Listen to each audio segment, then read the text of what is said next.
rust.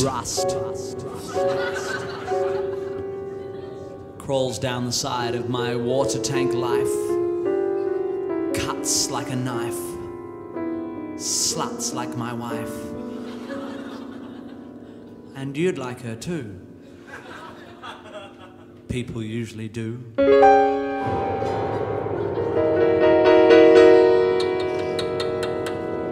Pus seeps from the seams of our festering souls, mostly just dripping, ghostly and gripping, slipping.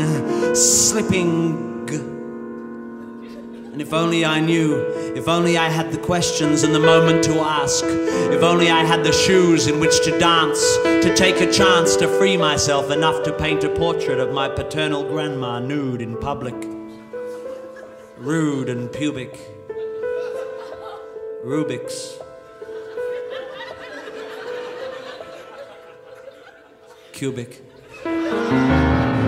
Sex resides in the core of my labyrinth mind.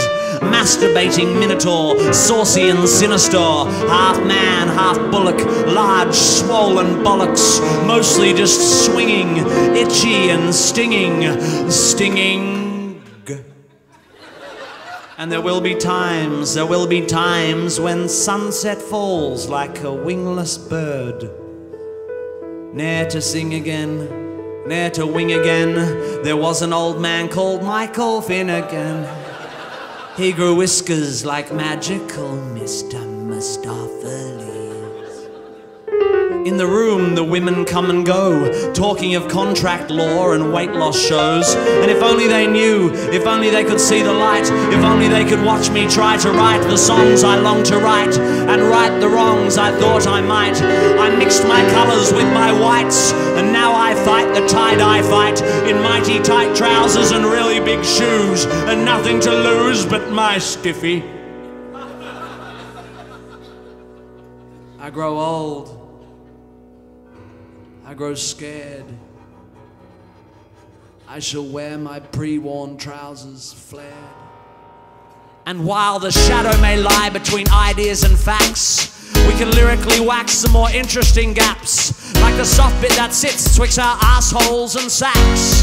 We're living in the perineum millennium, the in-between years, not front bum or back bum, not fiction nor factum, not the idea or the reality, not the shadow nor the hollow, not a bosom for a pillow, not Dante's big whinge about cruising round Hades. The perineum's as tasty as taties and gravy. It's quite big on the boys and just small on the ladies, and can break altogether when the ladies have babies. But still we insist on being brisk with the topic, in the fear the affair will turn colonoscopic. And we all know what Sigmund would say about that, as you lie on your back, etherized on a table like that fabled evening spread out against the sky.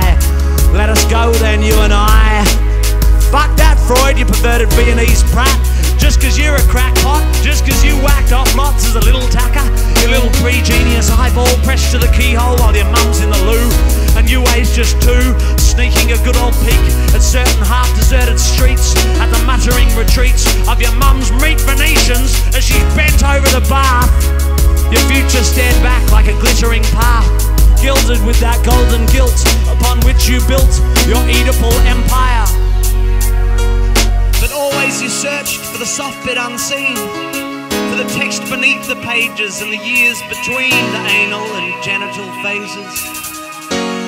The perennial quest, life's only true task, the only real test us humans must pass, begins at the testes and ends at the arse. This is the way the world ends. This is the way the world ends. This is the way the world ends. Not with a full stop, but a colon.